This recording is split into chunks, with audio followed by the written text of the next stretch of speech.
Hello there, and welcome to the Sleepy Mystery Channel. Tonight, we'll be exploring the power of the mind and the strange possibility that consciousness is far more mysterious than meets the eye.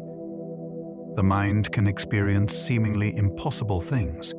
It can change the body through belief alone, and it can sense patterns before we even notice them. Some people say it can even reach outside the body, across vast distances, or even into future events. These claims sit at the edge of science and mystery. Some survive through personal stories, while others are properly studied in laboratories, and some remain controversial because they point towards far stranger versions of reality. What is the mind really doing when it dreams, heals, predicts, imagines, or believes? Perhaps the brain is producing every experience from within. Perhaps awareness is something deeper, and the body is only one place where it appears. If you enjoy these curious journeys, I invite you to like, subscribe, or share a thought below. It helps others find their way here too, one sleepy soul at a time. But for now, all you need to do is settle in. Let your shoulders relax and notice your eyes grow heavy. And as your mind begins to gently unwind, join me as we explore the mysteries of the mind together. Let's begin. The mind may shape reality more than anyone can prove. At first, this sounds like a late-night idea that belongs far outside ordinary life. Then you notice how often expectation changes what people feel, choose, notice, and remember. A person who believes a room is dangerous can hear every creak as evidence. A person who believes they are healing can sometimes feel real changes before any treatment should have taken effect. In stranger corners of the subject, some people argue that attention itself may influence events in subtle ways.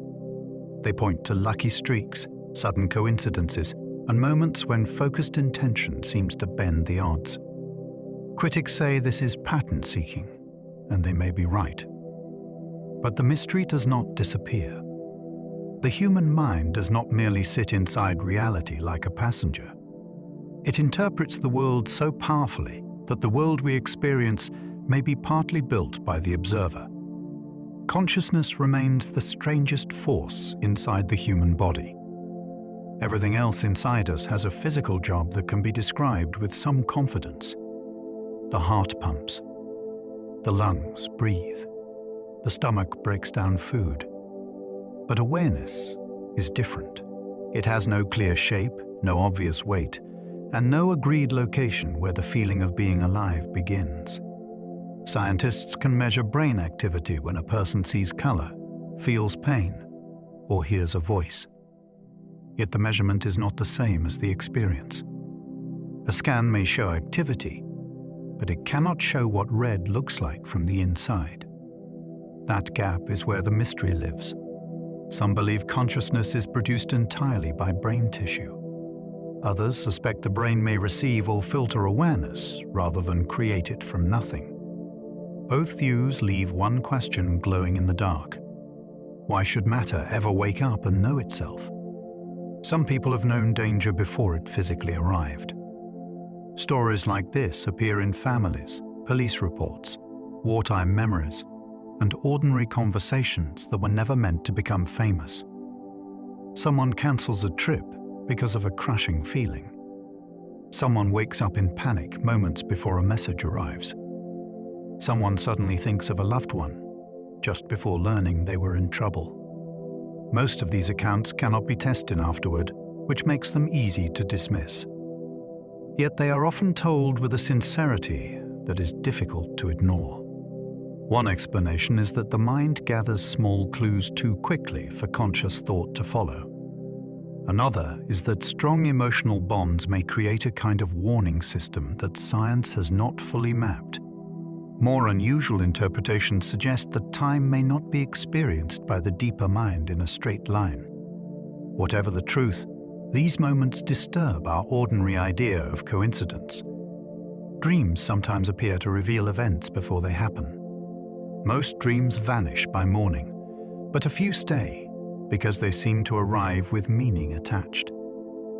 A person dreams of a phone call, an accident, a meeting, or a place they have never visited. Later, something close enough happens to feel impossible.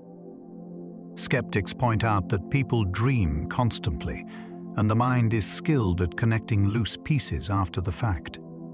That explanation probably accounts for many cases. Still, some dream accounts were written down before the event, which makes the mystery harder to close. In ancient cultures, dreams were often treated as messages from another layer of reality. In modern life, they are usually framed as emotional processing or memory work. But the strange cases remain. Perhaps dreams sometimes predict, because the sleeping brain detects patterns the waking mind missed. Or perhaps, in sleep, consciousness moves differently through time. The placebo effect can make belief behave like medicine. In medical studies, people sometimes improve after taking a harmless pill because they trust that it will help. The body can respond with less pain, calmer symptoms, or measurable chemical changes. That does not mean every illness can be wished away, and it should never replace proper care. But it does show something remarkable. Belief can become physical. The ritual matters too. A white coat, a confident voice, and the simple act of receiving treatment can all change what the body expects. Some researchers see this as the brain releasing its own internal pharmacy. Others wonder whether intention plays a larger role than modern medicine is comfortable admitting. The stranger question is not whether the effect is real. It is how deeply it runs. If expectation can alter pain and recovery, then the boundary between mind and body may be thinner than we assume. Hypnosis suggests the mind can rewrite pain, memory, and identity. A hypnotized person can sometimes ignore pain, forget a name, feel a suggested sensation, or behave as if an imagined situation is temporarily real.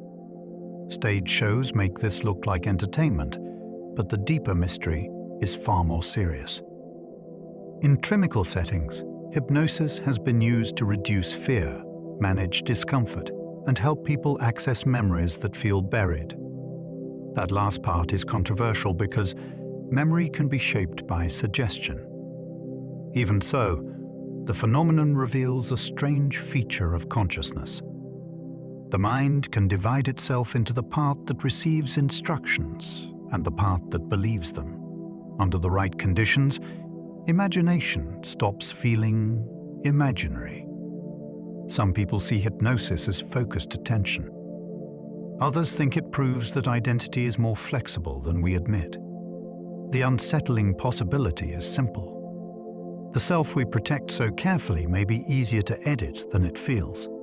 Remote viewing raised serious questions inside secret government programs. During the Cold War, intelligence agencies became interested in whether trained people could describe distant locations without being physically present. The idea sounded impossible, yet the fear that rival nations might be exploring psychic methods made it difficult to ignore. Participants were asked to sketch hidden sites, sealed objects, or places chosen by someone else. Some results were vague, but a few were claimed to be accurate enough to keep the experiments alive for years. Official judgments later questioned the usefulness of the program, especially for practical intelligence work. Still, the existence of the research itself is fascinating. Governments do not usually spend time on ideas unless they believe there may be something worth checking. For believers, remote viewing suggests consciousness can travel beyond the senses. For skeptics, it shows how hope and interpretation can make weak signals seem powerful. Either way, the story refuses to feel ordinary. Meditation may unlock states of awareness hidden from ordinary life. To an outsider, meditation can look like nothing is happening. A person sits still, breathes, and watches the mind. Inside that stillness, however, Some practitioners describe changes that sound almost impossible. The sense of self can become softer. Time can feel wider. Pain can lose its usual authority. In deep practice, certain meditators report experiences of unity, inner light, or awareness without ordinary thought. Science often explains this through attention, nervous system regulation, and changes in brain networks. Older traditions describe it as contact with a deeper layer of being. Both descriptions may be pointing at the same doorway from different sides. What makes meditation so intriguing is that it does not require belief in anything unusual to begin. It asks only for attention. Then, after enough practice, the person may discover that ordinary waking consciousness was only one small room in a much larger house. Near-death experiences suggest consciousness may survive the body. Many people who come close to death report experiences that are difficult to place inside ordinary explanation. They describe leaving the body, watching events from above, meeting presences, or feeling surrounded by a powerful sense of peace.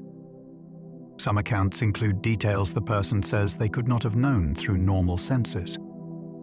Others contain patterns that appear across cultures, even when the beliefs of the experiencer are different. Medical explanations focus on oxygen changes, stress chemistry, and the brain's final effort to create meaning. Those ideas may explain parts of the phenomenon. Yet they do not satisfy everyone, especially when the experience transforms a person's life for decades afterward. Some return with less fear of death. Some feel they have touched a reality beyond the physical world. The mystery is not only what happened near the edge. It is why the memory feels more real than life itself. Shared thoughts may explain strange moments of impossible connection. Almost everyone has a story like this. You think of someone you have not contacted in years, and then their name appears. You start speaking at the same time as a friend, and both of you say the same unusual phrase. A parent suddenly senses that a child needs help. These moments are usually brushed aside because coincidence is common. But when they happen with strong emotion, precise timing, or repeated patterns, they can feel like a small crack in reality. Psychology offers several explanations. People who know each other well share habits, memories, and likely associations. That can make matching thoughts more probable than they seem. Still, many people feel there is something else involved. They describe it as connection before communication. Perhaps the mind is not a locked room. Perhaps under certain conditions, two minds can briefly behave like one system. The subconscious mind notices patterns before conscious thought begins. Long before a person can explain why something feels wrong, the deeper mind may already be working. It reads posture, tone, timing, facial movement, and thousands of tiny clues that never become full thoughts. This is why a stranger can seem untrustworthy before they have done anything obvious. It is also why an expert can glance at a situation and know the answer, without knowing how they know. Firefighters, doctors, gamblers, and chess players have all described this hidden recognition. The mystery is that the conscious mind often arrives late, then pretends it was in charge the whole time. Some call this intuition. Others call it rapid prediction. The result is still extraordinary. Beneath awareness, the brain is constantly building models of what may happen next. By the time we feel a hunch, the quiet machinery may already have reached its verdict. Forgotten memories can guide decisions without ever becoming clear. A person may avoid a street, trust a voice, dislike a smell, or choose one path over another without knowing why. Later, they discover some forgotten association had been pushing them. The mind stores more than clean, searchable memories. It keeps emotional traces, body responses, and fragments of meaning that can influence choices from below the surface. This is especially fascinating because the person may sincerely believe they are acting freely. In reality, an old impression may be steering the wheel. Some therapists explore this through patterns that seem to repeat across relationships or fears. Others warn that digging for hidden memories can create confusion if suggestion enters the process. Still, the basic mystery remains. We are shaped not only by what we remember, but by what we cannot remember clearly. The past may continue speaking through instinct, preference, and unease, long after its words have faded. Intuition may be the brain's hidden prediction system at work. When people talk about intuition, they often describe it as a feeling that arrives before evidence. Yet the evidence may be present in a form too subtle to name. The brain is built to predict. It compares the present moment with stored experience, then sends a signal when something fits or fails to fit. That signal can feel like certainty, even when the conscious mind has no explanation. This may be why a nurse notices a patient is declining before the monitor shows a dramatic change. It may be why a detective feels one detail in a story does not belong. The fringe version goes further and suggests intuition might sometimes reach beyond normal information. Perhaps both ideas can sit together without forcing a final answer. The ordinary mechanism is already amazing. The unusual cases keep the door open. A hunch may be the mind whispering before language catches up. Some twins report private mental links across great distances. Twin stories have always carried a special charge because they seem to challenge ordinary separation. One twin feels pain when the other is injured. One becomes anxious at the same hour. The other faces danger. Some say they have shared dreams, matched choices, or sensed major life events before being told. Skeptics point to close upbringing, similar biology, and the human habit of remembering hits while forgetting Mrs. A. Those explanations matter. Twins often know each other so deeply that their reactions may align without anything paranormal. Yet a few accounts are strange enough to keep the legend alive. The emotional bond can be intense, especially when twins grow up feeling like two expressions of the same beginning. Some people wonder whether that bond creates a channel that ordinary language cannot describe. Even if the mystery is psychological, it still reveals something powerful about identity, attachment, and the unseen architecture of human connection. The Ganzfeld experiments tested whether thoughts can travel silently. In these experiments, a receiver was placed in a mild sensory haze, often with soft light, simple sound, and reduced distraction. Somewhere else, a sender focused on an image or video. The receiver then described whatever impressions came to mind. The hope was that lowering ordinary sensory noise might let a faint mental signal appear. Results have been debated for decades.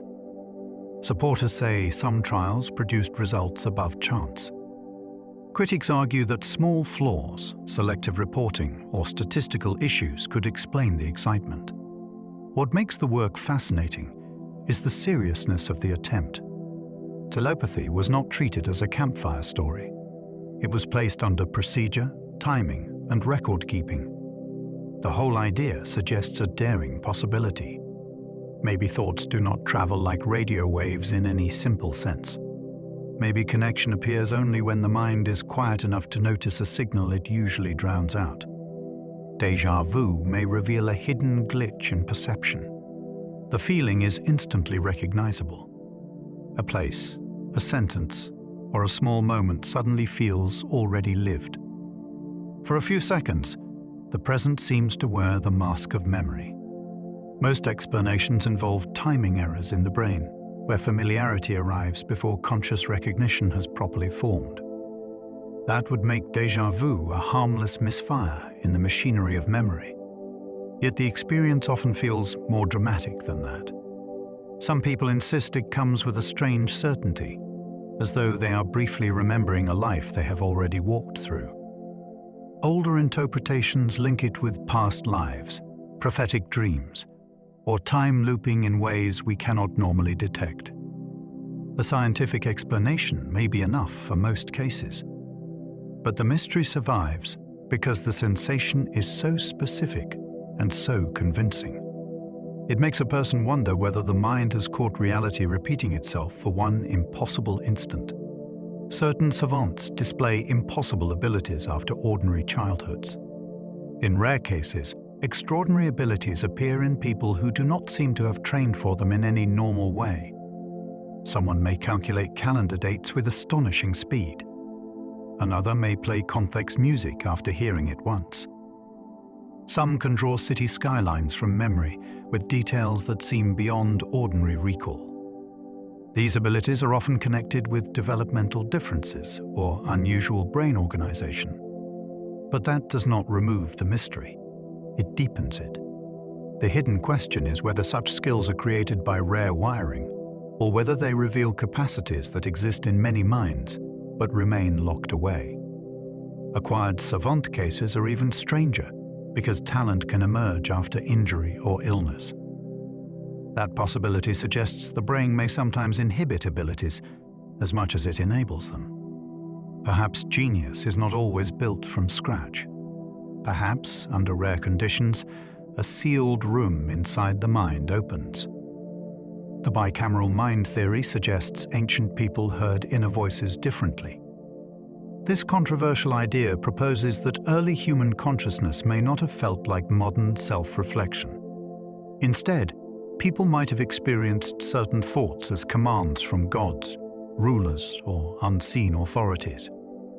The theory is not widely accepted as a full explanation of ancient minds, but it remains fascinating because it asks a bold question. Has consciousness always felt the same?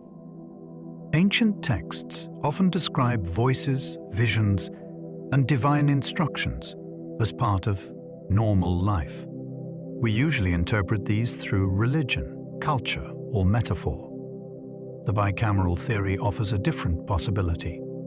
Maybe the inner voice once appeared less like personal thought and more like an outside presence. If true in even a limited way, it would mean the history of the mind is not just a history of ideas. It is a history of how thinking itself has been experienced. The past may have sounded very different from inside the human head. Lucid dreaming lets sleepers explore worlds they know are unreal. During an ordinary dream, the dreamer accepts impossible events without question. In a lucid dream, something changes. The person realizes they are asleep while the dream continues around them. With practice, some can fly, summon places, speak with dream characters, or rehearse waking life situations inside a private mental world. Researchers have confirmed lucid dreaming by asking sleepers to signal with specific eye movements while still dreaming. That finding is remarkable because it shows a sleeping person can communicate from inside a dream. For many, the mystery is not whether lucid dreams happen. It is what they reveal. If the mind can create a convincing reality every night, then waking experience starts to feel more fragile. Some traditions treat lucid dreaming as spiritual training. Others see it as a laboratory for consciousness. Either way, the dreamer becomes aware inside the illusion, which raises an uncomfortable question about being awake. Brain injuries have awakened rare talents in ordinary people. There are cases where a person suffers damage to the brain, recovers, and then discovers a new ability that was never part of their life before. Music, painting, mathematics, or obsessive pattern recognition can suddenly become central. These stories are often described as acquired savant syndrome. They are rare, and they should be treated carefully because brain injury is serious, not magical. Yet the reports are deeply strange. They suggest that some talents may emerge when normal mental filters are disrupted. One theory is that the brain usually compresses reality so daily life stays manageable. When that compression changes, raw detail or hidden processing may reach awareness. Another possibility is that injury forces new connections to form, and those connections create unexpected strengths. The mystery is both hopeful and unsettling. The mind may contain abilities that ordinary consciousness keeps sealed away, not because they are absent, but because access is controlled. The rubber hand illusion shows how easily identity can shift. In a simple experiment, a person hides one hand, while a fake hand is placed where the real one should be. When both are stroked at the same time, something strange can happen. The person begins to feel the rubber hand as if it belongs to them. The trick is not supernatural, yet it is deeply unsettling. It shows that the feeling of ownership is not fixed. It is built moment by moment from sight, touch, timing, and expectation. If those signals line up, the mind accepts a new body part into its private map. That raises a larger question. If the brain can be persuaded so quickly, how stable is the self we feel inside the body? Some people see this as proof that identity is practical rather than permanent. Others wonder whether consciousness is more flexible than the body allows us to notice in ordinary life. Phantom limbs suggest the mind keeps maps beyond the body. A person may lose an arm or leg and still feel it with astonishing clarity. The missing limb can seem bent, clenched, itchy, painful, or present in space. This is not imagination in the casual sense. It is a real experience created by the brain's body map, which can remain active long after the physical limb is gone.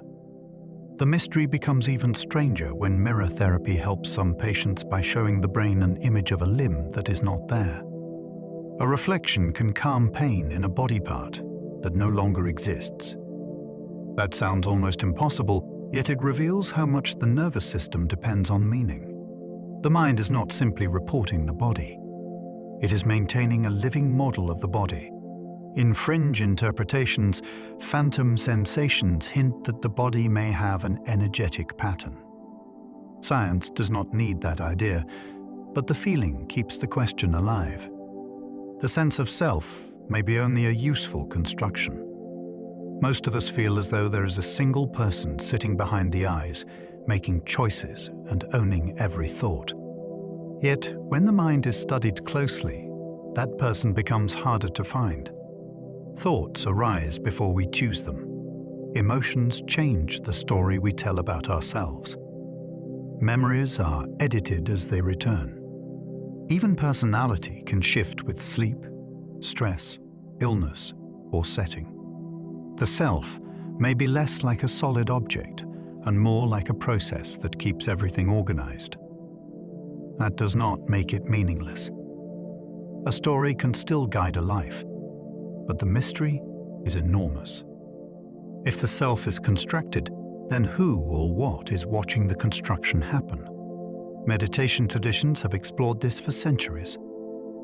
Modern psychology approaches it from another path. Both arrive at a strange possibility. The person we call I may be a useful doorway, not the whole house. Ancient shamans treated consciousness as a doorway to other realms. Across many old cultures, certain figures entered altered states to seek healing, guidance, or contact with unseen forces.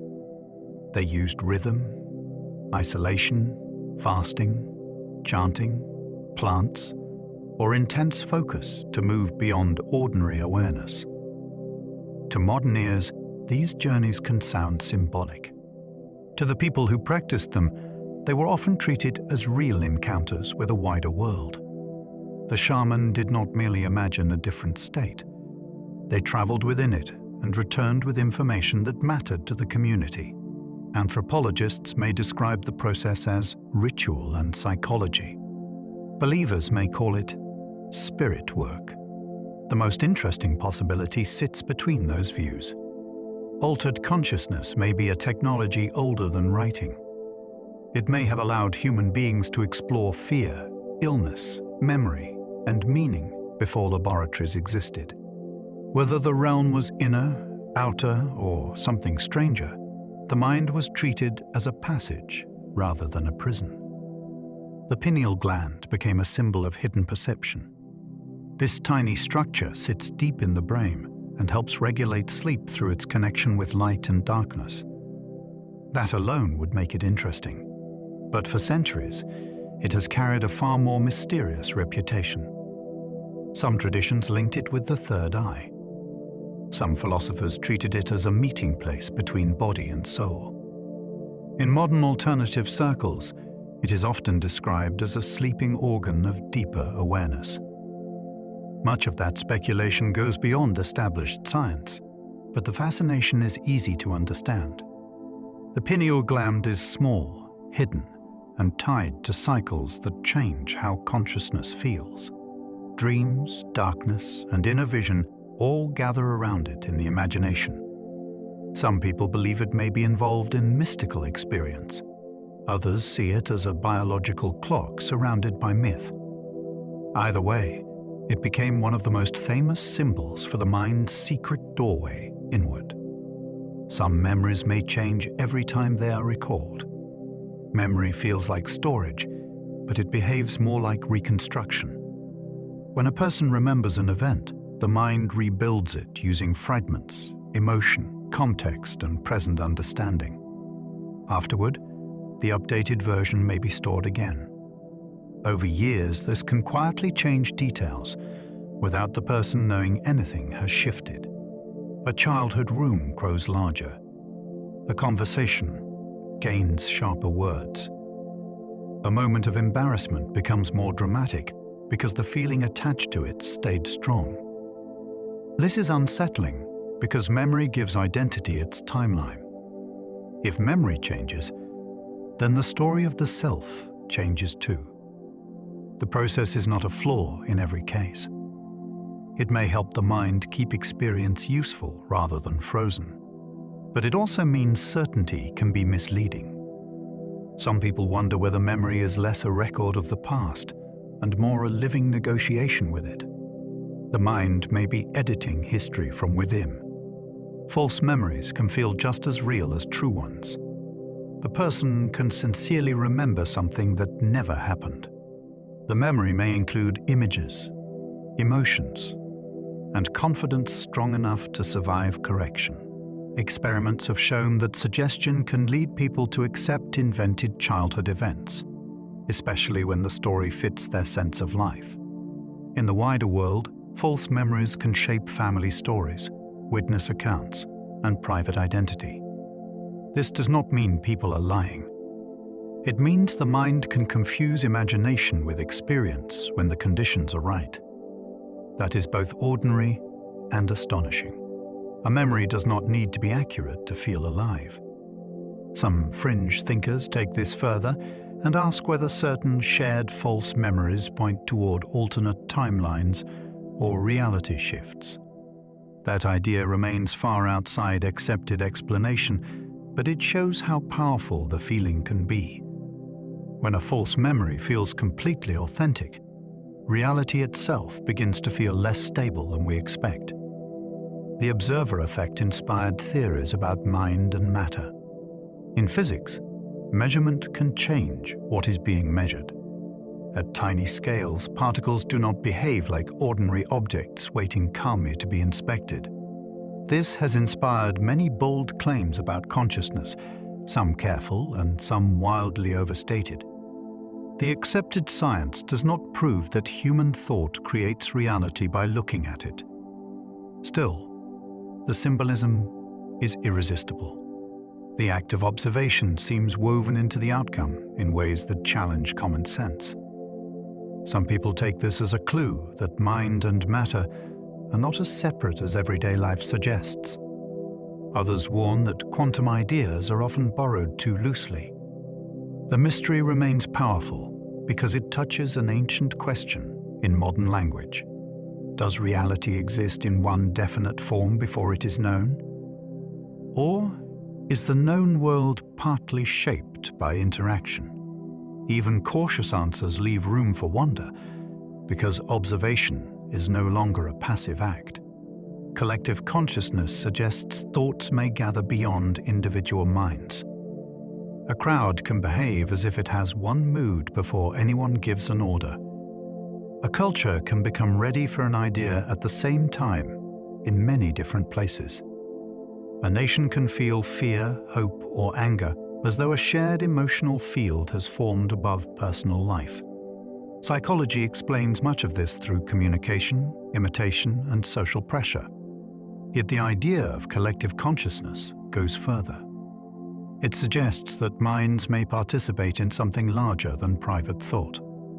This has appeared in philosophy, spirituality, and fringe theory under many names.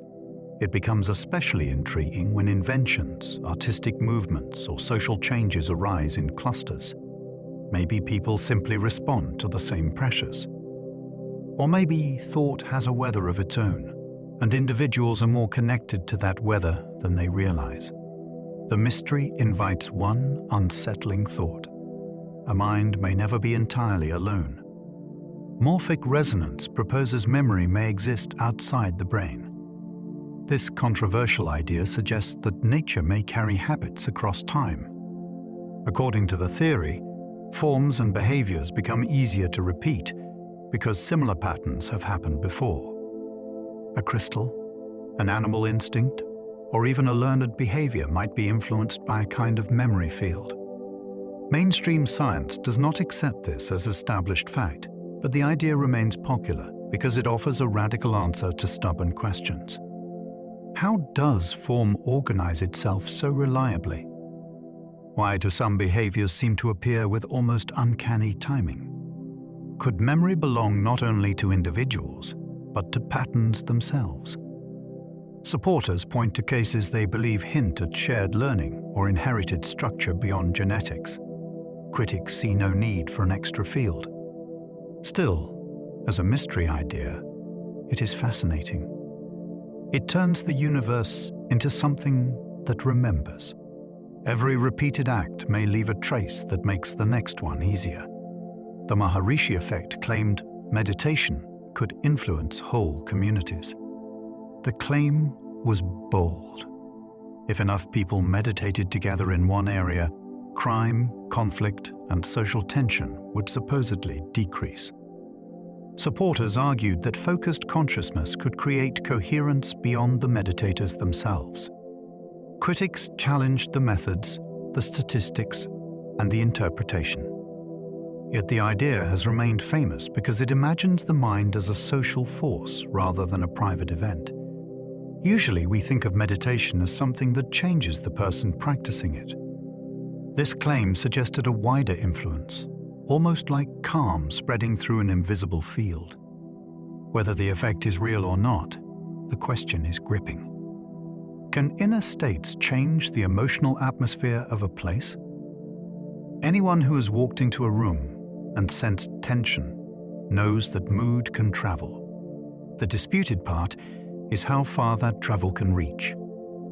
The possibility that peace might be contagious through consciousness itself is strange, hopeful, and difficult to prove. Certain monks can control body temperature through focused practice. In some documented demonstrations, experienced practitioners have dried white cloths on their bodies in cold conditions by using specialized breathing and visualization. To outsiders, this can look almost superhuman. The body is supposed to regulate temperature automatically, yet trained attention appears to influence processes most people never touch consciously. The practice is often associated with inner heat meditation. It is not a party trick in its original setting. It belongs to a disciplined path that may take years of effort. Science can describe parts of what may be happening, including breathing patterns, circulation, and nervous system activation. But the deeper fascination remains. The mind is reaching into a system that usually runs behind the curtain. If attention can alter heat, what else might be accessible with the right training? The mystery is not that the body responds to the mind. The mystery is how much control is hidden behind practice. The Wim Hof method challenges ordinary limits of mental control. Wim Hof became famous for enduring extreme cold. and teaching a method built around breathing, focus, and cold exposure. His feats made many people wonder whether human limits are more flexible than they appear. Studies of practitioners suggest that breathing techniques and mental training can influence stress responses and immune activity in measurable ways. That does not mean anyone should attempt dangerous extremes without proper guidance. But the broader question is fascinating. The body has emergency systems that usually activate on their own. Under certain training, people may learn to touch those systems deliberately. Some see this as practical physiology. Others see it as evidence that ancient mind-body disciplines were pointing toward abilities modern life forgot. The appeal is simple and powerful. The average person may be walking around with unused switches inside them. What looks impossible from the outside may be a skill waiting behind discomfort, discipline, and belief. Staring experiments tested whether people can sense unseen attention. Many people have felt someone looking at them before turning around. It is such a common experience that it became the subject of formal tests. In these experiments, one person looks at another from behind at random times, while the receiver guesses when they are being watched. Results have been mixed and controversial. Supporters say some trials show a small but persistent effect. Skeptics point to chance, subtle cues, and flaws in design. Yet the everyday feeling remains powerful. Being watched can alter the body before conscious thought has a clear reason. Evolution may have made us sensitive to tiny environmental cues that signal attention or threat. A stranger possibility is that gaze carries information in a way we do not understand. The mystery sits right on the boundary between instinct and the paranormal. Is the watched feeling just nervous prediction, or is attention itself a kind of contact? Precognition studies explored whether the future can affect the present. The idea sounds backwards, yet it has attracted serious curiosity. Some experiments ask whether people show emotional or physical responses before seeing an image chosen at random moments later. Others test whether choices made in the future appear to influence earlier guesses. Critics argue that unusual statistics, experimental errors, or publication bias can create the appearance of something impossible. Supporters say the results are strange enough to keep investigating. What makes precognition so fascinating is that it challenges time itself. We usually imagine cause, moving forward, like a straight road. But some interpretations of physics and consciousness leave room for stranger relationships between events. Perhaps the mind sometimes senses probability before it becomes fact. Perhaps it reads subtle patterns and mistakes them for prophecy. Or perhaps the future is not completely sealed away from the present. Even as a possibility, it changes the way an ordinary moment feels. The sheep-goat effect suggests belief may influence psychic results. In parapsychology, believers are sometimes called sheep, while skeptics are called goats. The strange claim is that people who believe in psychic ability may score better in certain tests than people who strongly reject it. This could mean belief opens attention to subtle impressions. It could also mean expectation changes, effort, confidence, or interpretation. The effect is controversial, yet it raises a deliciously strange problem for testing the paranormal. What if disbelief is not neutral? What if the attitude brought into an experiment affects the very thing being measured? That would make consciousness unlike a normal laboratory object. You could not study it without the participant's inner stance becoming part of the result. Skeptics may say this is an excuse for weak evidence. Believers may say it explains why psychic effects disappear under hostile conditions. The mystery is less about proving powers and more about whether belief changes the doorway. Some children report past life memories with unusual details. A child may begin speaking about another family, another home, or another way of dying before they are old enough to understand what they are saying. In some cases, families claim the details matched a real person who lived before.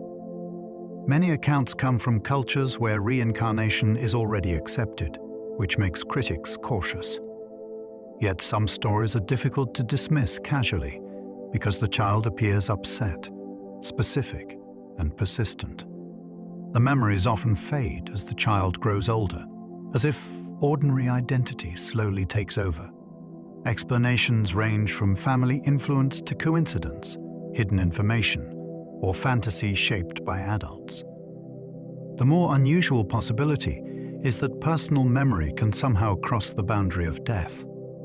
Even if only one case were genuine, it would change the entire map of human life. The mystery is not only whether the child remembers, it is what memory might be if it can outlive one body. Reincarnation research challenges the normal boundaries of personal identity. The idea of returning in another life is ancient, but modern case investigations changed the conversation by gathering names, locations, behaviors, fears, and statements from children who seemed to remember data, previous existences. The most compelling cases are not vague spiritual feelings. They involve specific claims that can be checked, at least in part. Critics rightly ask about cultural expectation, family storytelling, and selective reporting. Still, the pattern is hard to ignore for people drawn to life's deeper mysteries. Some children show preferences or phobias connected to the life they describe. Others recognize places or people with striking emotion. If reincarnation is real, identity is not a single closed event. It may be a continuing thread that passes through different forms. If it is not real, then the mind can create astonishingly detailed personal myths. Either answer is strange. The boundary of a lifetime may be less obvious than it appears. The Akashic records describe a cosmic library of all experience. In esoteric traditions, the Akashic records are said to contain every thought, action, emotion, and possibility connected to existence. The image is usually described as a vast field of information rather than a physical place.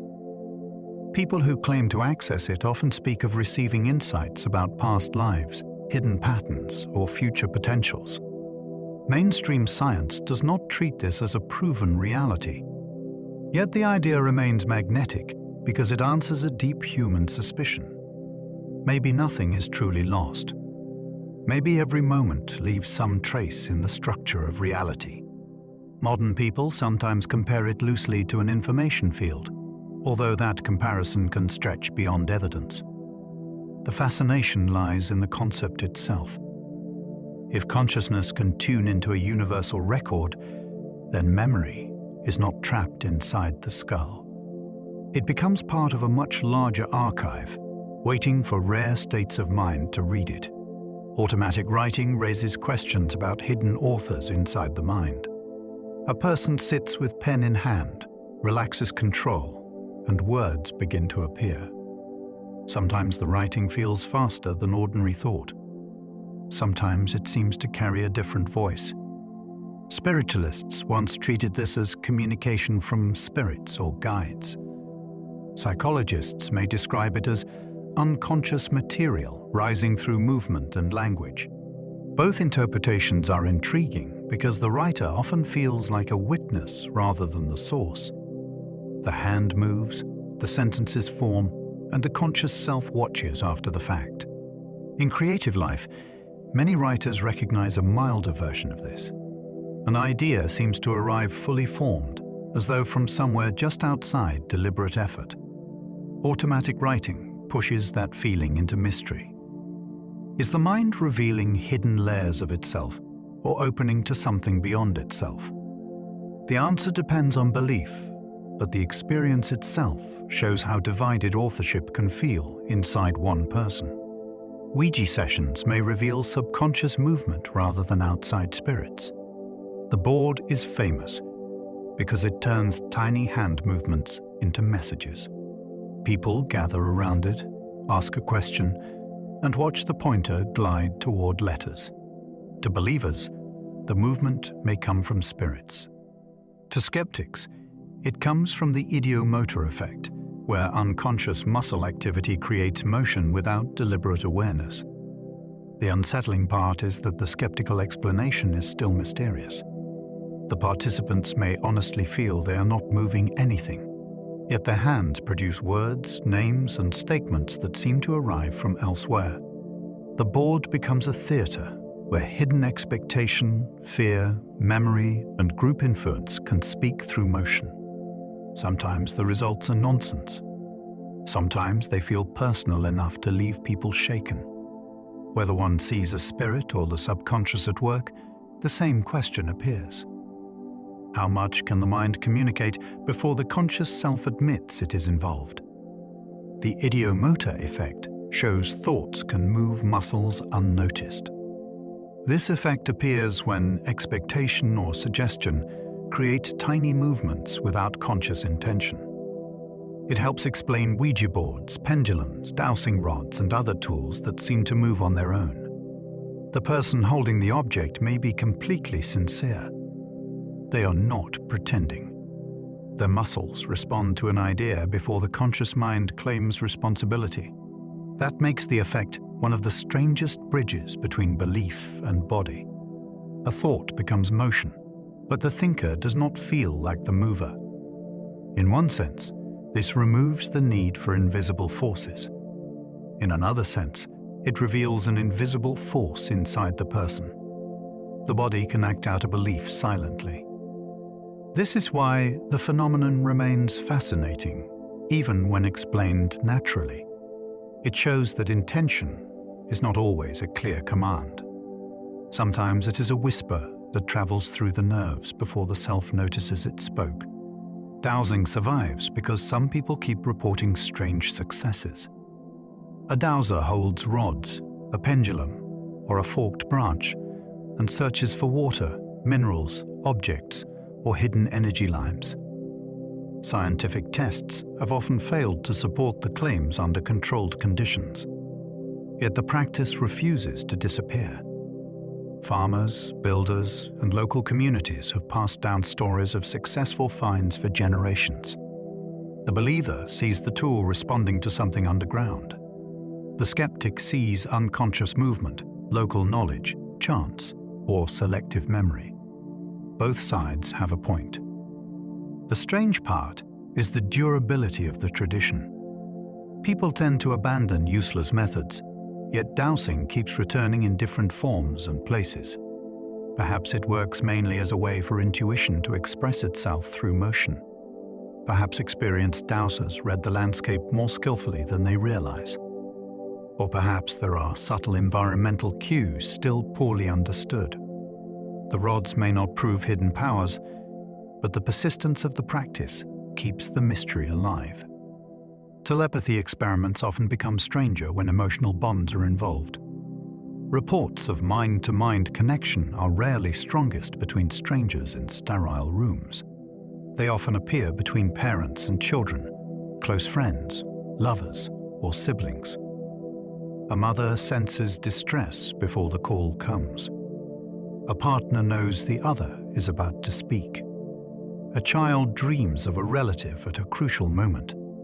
Formal experiments have tried to test this by separating connected people and measuring impressions, images, or emotional responses. The results remain debated, but the pattern is compelling. Emotional closeness may increase attention to subtle signals, memory links, and shared expectation. It may also create the feeling that another mind is present even when the person is far away. Those who believe in telepathy argue that love may be the strongest transmitter. Skeptics call that romantic interpretation. Still, connection has always changed human perception. The mystery is whether closeness only sharpens the known senses or opens another one.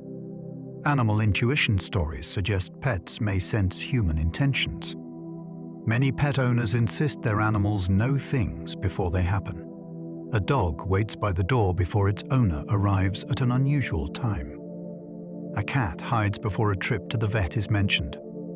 Horses may react to a rider's fear before any clear signal is given. Some of this can be explained by smell, routine, hearing, and body language. Animals notice details humans miss.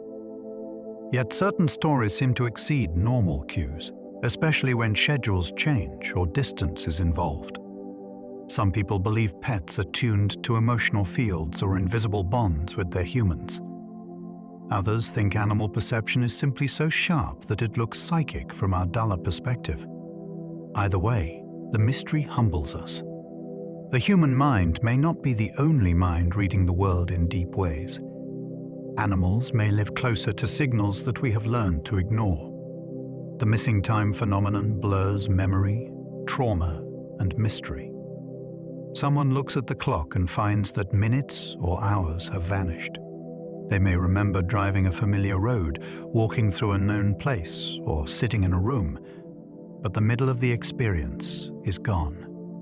Missing time appears in sleep disorders, stress reactions, dissociation, and ordinary lapses of attention.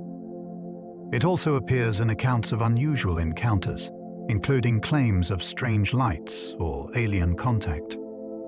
That overlap makes the subject difficult and fascinating. A gap in memory can be a natural brain response, especially under pressure. Yet to the person who experiences it, the absence can feel charged with meaning.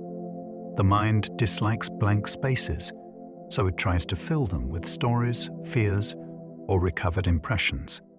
Some are psychological. Some may be cultural. A few remain deeply puzzling. The mystery is not only what happened during the lost time. It is why the mind closed the door. Alien contact accounts often begin with altered states of consciousness.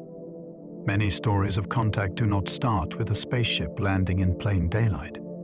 They begin at night, during sleep, after meditation, under hypnosis, or in moments when ordinary awareness has shifted. People describe presences, messages, symbols, or scenes that feel more real than dreams. Skeptics connect these accounts to sleep paralysis, suggestion, memory distortion, and cultural influence. Believers argue that altered states may be exactly when contact becomes possible. If another intelligence wanted to communicate without using ordinary language, consciousness itself might be the meeting place. That idea is strange, but it explains why so many accounts feel internal and external at the same time. The person is not simply imagining, yet the event may not behave like a normal physical encounter. It occupies a border zone. The question becomes less about mental craft and more about perception. Maybe the mind is the screen where the unknown first appears. Sleep paralysis can feel like a visitor entering the room. During sleep paralysis, a person wakes while the body remains temporarily unable to move. The mind may still carry dream imagery into the room, creating a terrifying blend of waking and sleeping. People report pressure on the chest, footsteps, whispers, shadows, or a presence nearby. The medical explanation is clear enough to be useful. The body is still under the paralysis that normally protects us from acting out dreams. But explanation does not erase the experience. To the person lying there, it can feel absolutely real. Across cultures, these episodes have been interpreted as spirits, demons, witches, or visitors from another realm. Modern accounts sometimes connect them with alien abduction narratives. The same body state can produce very different stories depending on belief. This makes sleep paralysis a doorway into human meaning. The mind wakes in the wrong order, and the unknown seems to step into the room. The old hag legend appears across cultures with eerie consistency. Long before sleep science gave the experience a name, people described a frightening figure pressing on the chest during the night. In some places, it was called the old hag. In others, it became a witch, a spirit, or a night visitor. The details change, but the core pattern remains surprisingly stable. A sleeper wakes, cannot move, senses a presence, and feels pressure or dread. This consistency suggests a shared human experience beneath the folklore. Sleep paralysis offers a strong explanation, but the legend's emotional power is still remarkable. Why does the mind so often turn paralysis into an intruder? Perhaps fear needs a face. Perhaps the brain, trapped between dream and waking, creates an agent to explain bodily helplessness. Those who favor supernatural ideas see the repeated pattern as evidence that people are encountering something real. The safer answer may be biological, but the folklore keeps whispering that biology is not the whole story. Out-of-body experiences challenge the location of awareness. People who report these episodes describe floating above themselves, seeing the room from a different angle, or traveling away from the body entirely. Some experiences happen during trauma, illness, meditation, or sleep. Others occur spontaneously. Neuroscience can produce similar sensations by affecting brain regions involved in body perception, which suggests the experience may arise from disrupted spatial mapping. Yet that explanation still leaves a strange feeling behind. Awareness seems to relocate. The person does not merely imagine another viewpoint. They feel present there. A few accounts include claims of seeing details that should have been hidden from the physical body. Those cases are debated, but they keep the mystery open.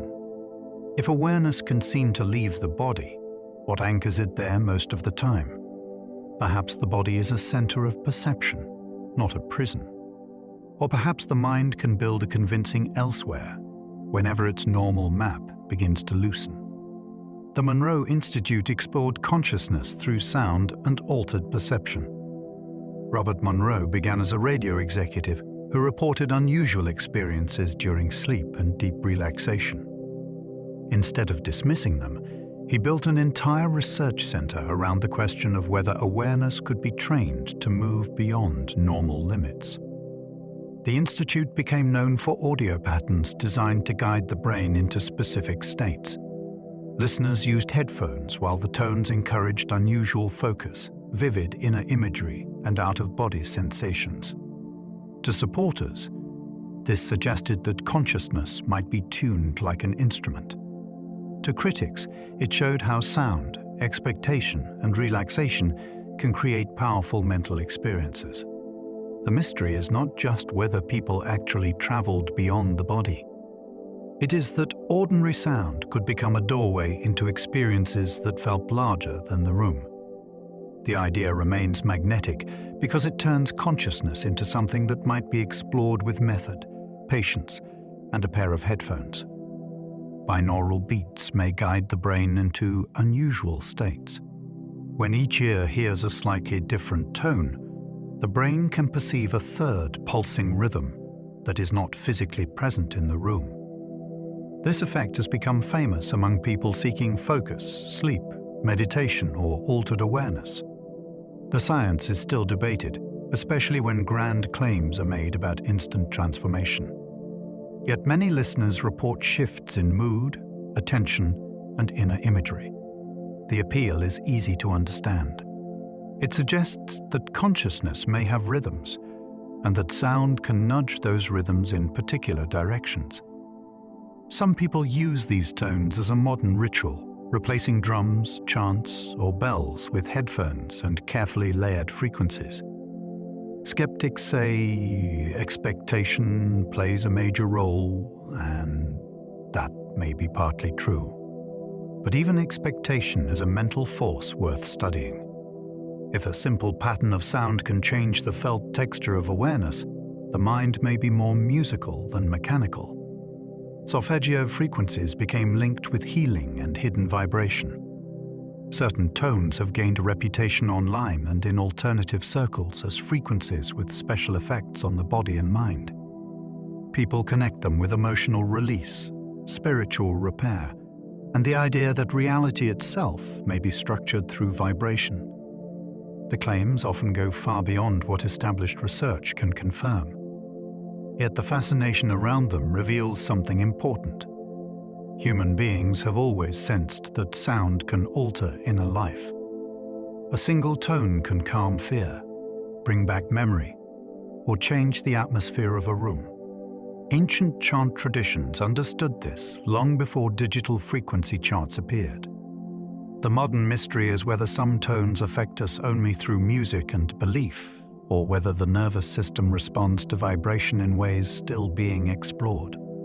Even a cautious view leaves room for wonder. Sound is invisible, but it can move matter, emotion, and attention. That makes it feel like a hidden language. The God Helmet tried to create mystical experiences in laboratories. A neuroscientist placed a modified helmet on volunteers and used weak magnetic fields near parts of the brain linked with perception and emotion. Some participants reported a sensed presence, a spiritual feeling, or the impression that someone unseen was nearby. The device became famous because it seemed to suggest that mystical experience could be triggered through brain activity. Critics later challenged whether expectation and suggestion explained much of the effect. Still, the experiment raised a question too interesting to ignore. If the brain can produce the feeling of a presence, does that mean every presence is only a brain event? Or could the brain be the receiver that allows such experiences to enter awareness? The helmet did not settle the debate. It made the debate stranger. Spiritual experience, once placed entirely in temples and visions, had suddenly appeared under wires, magnets, and laboratory timing. The sacred and the neurological were standing very close together. Psychedelic research suggests the mind may access deeper symbolic worlds. Under carefully controlled conditions, certain substances can produce experiences that people describe as life-changing. They may see patterns, revisit buried emotions, feel connected to nature, or encounter scenes that seem loaded with personal meaning. This is not casual entertainment, and it carries risks when used carelessly. In serious settings, the most fascinating part is how the mind seems to generate material with intelligence and structure. A person may confront grief through a vision, meet a figure that feels like a teacher, or understand a problem from an angle they had never considered. Neuroscience can study receptors and brain networks, but the inner content remains mysterious. Some believe these states reveal the mind's deep symbolic machinery. Others think they open contact with a wider realm of consciousness. Either interpretation is astonishing. The ordinary self loosens, and something beneath it begins to speak in a language older than everyday thought. The default mode network may help create the everyday self. When the person is not focused on an outside task, certain brain regions become active in a coordinated way. This network is linked with self-reflection, personal memories, future planning, and the inner story of who we are. That makes it one of the most fascinating discoveries in modern consciousness research. The everyday self may depend on a pattern that turns experience into autobiography. When this pattern changes through meditation, trauma, deep absorption, or altered states, people may feel less separate from the world. Some describe relief. Others feel confusion because the familiar narrator has gone quiet. The network is not a soul, and it does not explain everything. But it gives a physical clue about how the mind builds the sense of being someone. If a pattern of activity helps maintain the personal story, then the self may be something the brain performs each day rather than something fixed forever. Ego-death experiences make identity feel temporary and fragile. People who go through this state often describe a collapse of the usual boundary between self and world. The name sounds dramatic, but the experience is not always frightening. For some, it brings wonder, humility, and a sense that personal worries were only a thin surface layer. For others, it can feel overwhelming because the familiar I seems to dissolve. These moments are reported in deep meditation, near-death accounts, intense spiritual practice, and psychedelic sessions. The important mystery is what disappears. The body remains. Awareness may remain. But the personal owner of experience feels absent or transformed. Psychology might describe this as a change in self-processing. Spiritual traditions often see it as a glimpse beyond illusion. The two interpretations do not cancel each other. They point toward the same strange door. Identity feels permanent because we live inside it, but under certain conditions it can open like a costume. Some people report meeting intelligent presences during altered states. The reports vary, but the core feature is striking. A person enters an unusual state and encounters something that seems aware, responsive, and separate from their own ordinary mind. These presences may appear as guides, ancestors, beings of light, strange intelligences, or forms that resist simple description. Skeptics say the brain can create convincing characters from memory, emotion, and expectation. Dream characters already show that inner figures can seem independent. Yet many experiences insist the encounter felt more real than imagination. They describe receiving messages, comfort, warnings, or information they did not believe they possessed. The mystery sits in that feeling of otherness. Is the mind capable of generating separate-seeming intelligences inside itself? Or can consciousness, under rare conditions, meet forms of awareness that exist beyond normal perception? The safest answer remains uncertain. The most intriguing answer is that the inner world may be populated in ways we do not understand. The hard problem of consciousness still resists ordinary explanation. Science can describe many brain processes with increasing precision. It can track signals, map regions, and connect certain activity with speech, emotion, and memory. Yet one question remains stubborn. Why does any of this feel like something from the inside? A machine can process information without having a private world. The brain processes information, but it also produces experience, or at least seems inseparable from it. This is the central puzzle. It is not only how the brain recognizes a face. It is why recognition has a felt quality. The difficulty has led to many competing views. Some say consciousness will eventually be explained as computation. Others think a new principle is needed. Some even argue that awareness may be fundamental, like space or time.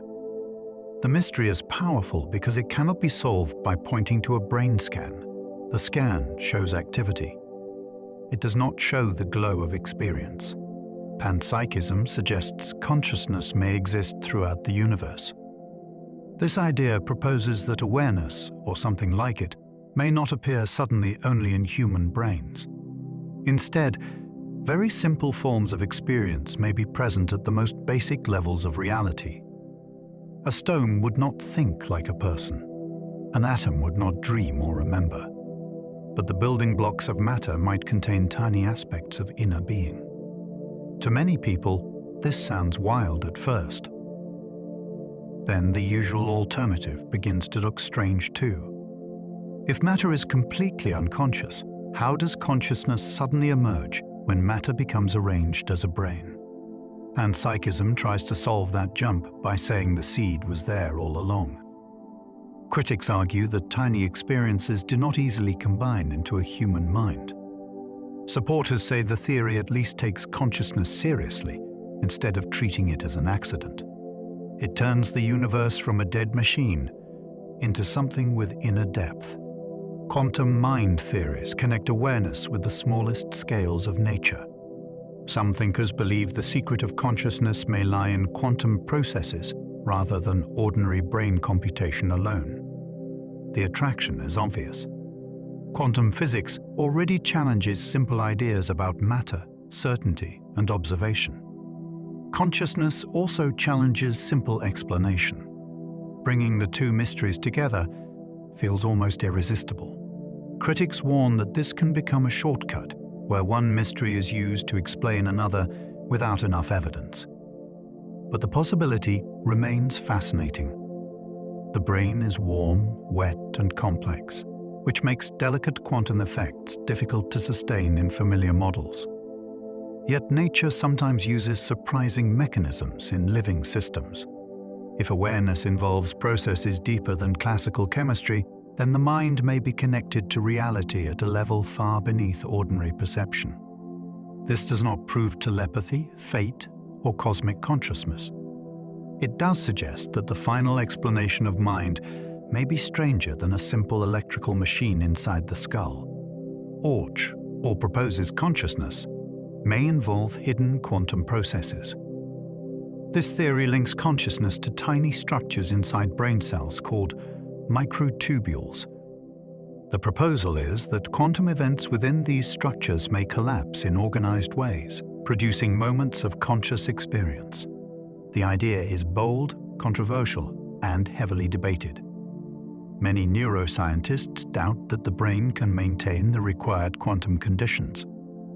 Supporters argue that the theory offers a serious attempt to explain why experience has a unified inner quality. What makes it fascinating for a mystery audience is its scale. The feeling of being alive may depend on events happening far below the level we can imagine.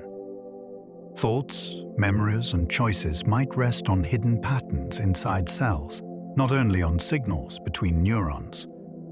Whether the theory survives or not, it forces a powerful question. What if consciousness is not merely produced by the brain's wiring, but by deeper activity woven into the fabric of living matter? The Global Consciousness Project searched for worldwide emotional patterns. Researchers placed random number generators in many locations and watched whether their output changed during major human events. The idea was that mass attention or emotion might create subtle order in systems designed to behave randomly. This claim is controversial, and many statisticians remain unconvinced. Yet the project became famous because it treated collective feeling as something that might leave a measurable trace. The thought is astonishing. When millions focus on the same event, perhaps consciousness does not remain locked inside individual heads. Perhaps it produces a faint signal across the world. Skeptics see coincidence, flexible analysis, or the human hunger for meaning after dramatic moments. Supporters see hints of a field effect that appears only when attention becomes synchronized. The mystery is not easy to settle, but the image is unforgettable. During moments of shared shock or hope, the planet itself might show a tiny tremor of mind. Random number generators behaved strangely during major world events.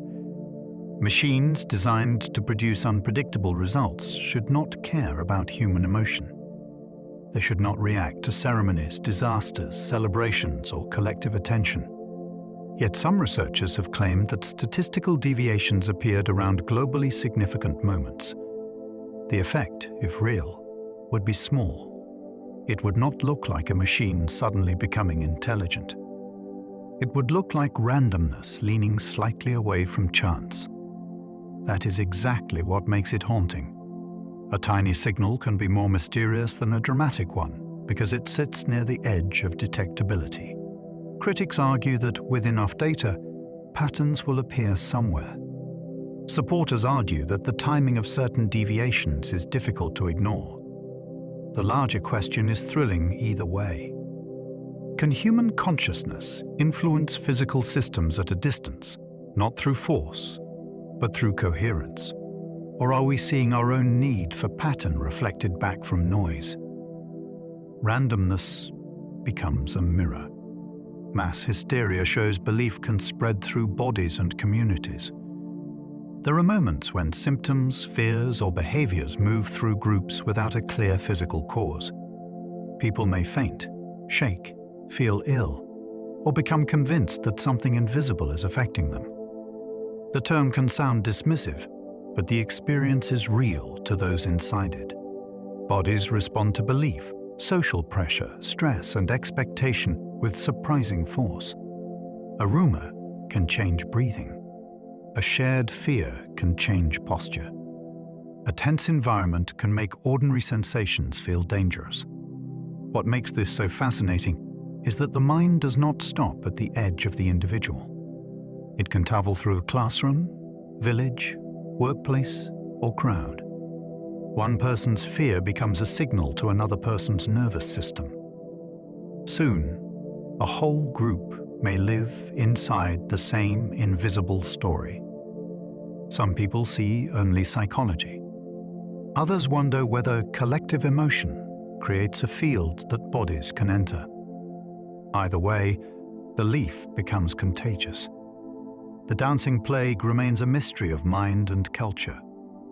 In the year 1516, people in Strasbourg were said to have danced uncontrollably for days. The accounts are strange, unsettling, and difficult to explain with certainty. Some historians suggest stress, famine, religious belief, and social contagion may have combined into a public crisis of the body. Others have proposed toxins or illness, although no single answer has settled the case. What makes the event so memorable is that it looks like the mind expressing pressure through movement on a communal scale. The dancers were not performing for entertainment. They were caught in something that seemed to move through them. In a world filled with fear, hardship, and intense spiritual expectation, the body may have found a language beyond speech. The mystery is not simply why people danced. It is why the behavior spread. One person's altered state became a public event, and history still has not fully explained the rhythm that took hold. The Mandela effect makes shared false memories feel impossible. Many people remember a detail from culture, history, or childhood one way, only to discover the official record says something else. A logo looks wrong. A famous line seems changed. A name appears slightly different from the version stored in memory. Psychology explains this through suggestion, similar patterns, and the way memory reconstructs rather than records. That explanation is strong, but the feeling remains strange. The shock comes when large numbers of people remember the same wrong detail with confidence. Some fringe theories imagine alternate timelines, reality edits, or slips between versions of history. Those claims are not proven, yet they capture the emotional force of the experience. The ordinary explanation says human memory is flawed in predictable ways. The wilder explanation says reality itself may not be as fixed as it appears. The mystery works because both possibilities disturb us. Either the world changed, or our minds did without permission. Synchronicity suggests meaningful coincidence may not be random. Carl Jung used this idea to describe coincidences that feel connected by meaning rather than direct cause. A person thinks of a symbol, then sees it appear in an unlikely place. A conversation answers a private concern before anyone knows it exists. A chance meeting changes the direction of a life at exactly the right moment. Skeptics say coincidences happen constantly, and the mind notices the ones that feel personal. That is true. But some events feel so precisely timed that they leave a mark. Synchronicity does not require a simple claim that magic caused the event. It asks whether meaning may be part of reality in a way we do not fully understand. Perhaps the mind selects patterns from chaos. Perhaps life occasionally arranges itself with uncanny elegance. The fascination lies in the feeling that the outer world has briefly responded to the inner one. Coincidence becomes conversation. Carl Jung believed dreams could connect with ancient symbols. Jung did not treat dreams as random mental noise. He believed they often carried images that belonged to deep layers of the psyche. These images could appear in myths, religions, fairy tales, and personal dreams across different cultures. To him, that suggested the mind contains patterns older than individual experience. A dream of a wise figure, a shadowy pursuer, or a strange transformation might not be only personal. It might draw from a shared symbolic inheritance. Modern psychology may view this more cautiously, but the idea remains powerful because dreams often feel wiser than the waking self. They speak through scenes rather than arguments. They show meaning before explaining it. Some people believe this connects us to ancestral memory. Others see it as the brain using universal human themes. Either way, the dream becomes more than a private film. It becomes a message from a depth the conscious mind rarely visits. Archetypes may reveal patterns older than personal memory. The hero, the trickster, the mother, the shadow, and the wise elder appear again and again in human stories. They show up in myths, films, religions, and dreams with remarkable persistence. Jung called these patterns archetypes, and he believed they emerged from a collective layer of the psyche. Even without accepting the full theory, the repetition is fascinating. Why do certain figures feel instantly meaningful across time? Why does a journey into darkness, a hidden guide, or a final test make sense before anyone explains it? One answer is that human beings share basic life problems, so similar story forms naturally arise. Another answer is that the mind carries inherited structures of meaning.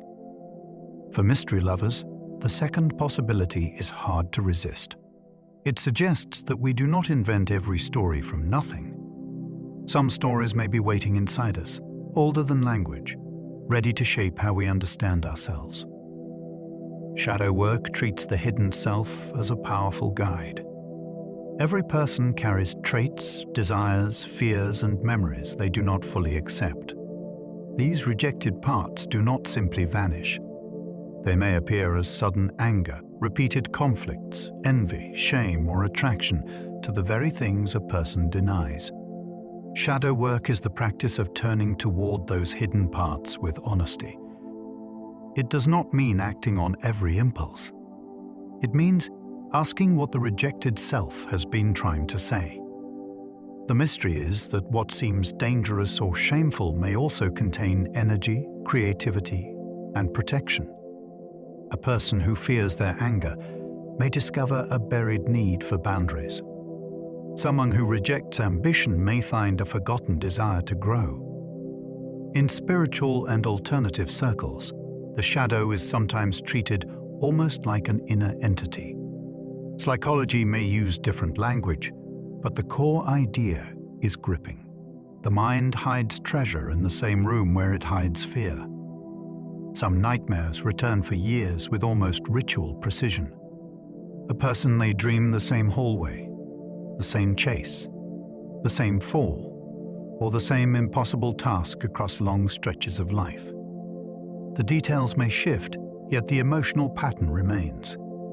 Recurring nightmares often point to stress, unresolved fear, or a nervous system trying to process something it cannot fully settle. But their persistence gives them a strange authority. They feel less like random dreams and more like a message that refuses to stop knocking. Some traditions treat recurring dreams as warnings or unfinished lessons. Others view them as rehearsals for threats the mind cannot name. The most intriguing part is the timing. A nightmare may disappear for years, then return when a similar emotional pressure appears in waking life. The dream seems to know the pattern before the conscious person admits it. In that sense, the nightmare is not only frightening, it may be a messenger wearing a mask. Prophetic dream traditions appear in ancient temples and sacred texts. Long before modern sleep research, people believed dreams could bring warnings, healing instructions, and messages from powers beyond ordinary life. Ancient rulers took dreams seriously. Priests interpreted them. Pilgrims sometimes slept in sacred places hoping to receive guidance. These practices were not treated as entertainment. They shaped decisions, rituals, and personal fate. Today, many prophetic dream claims are explained through chance, memory, or interpretation after the event. Yet the historical pattern is extraordinary. Across many societies, the sleeping mind was considered a channel to knowledge that waking thought could not reach. That belief survived because people kept having dreams that seemed meaningful enough to matter. The mystery is not only whether any dream truly predicted the future. It is why human beings have so often trusted the night mind with truth. Sleep may have been humanity's first oracle, and the dreamer its oldest witness. Dream incubation was once used to seek guidance overnight. In some ancient healing traditions, people prepared themselves before sleep with the hope of receiving an answer in a dream. They might enter a sacred space, perform a ritual, focus on a question, and wait for the night to respond. The dream that followed could be interpreted as advice, diagnosis, or contact with a guiding power. Modern psychology might call this focused intention working through the unconscious. By giving the mind a clear problem before sleep, a person may increase the chance that dreams will organize emotion around it. But the older interpretation is more mysterious. It suggests that sleep can become a meeting place between human need and hidden knowledge. The practice is fascinating because it treats dreaming as something active rather than accidental. The dreamer is not merely receiving random images. They are asking a question. Sometimes the mind, or something beyond it, seems to answer. The hypnagogic state can produce visions before sleep fully arrives. There is a narrow threshold between waking and sleeping where the mind begins to loosen its grip on the room. In that state, people may hear voices, see faces, feel sudden movement, or watch brief scenes unfold behind closed eyes.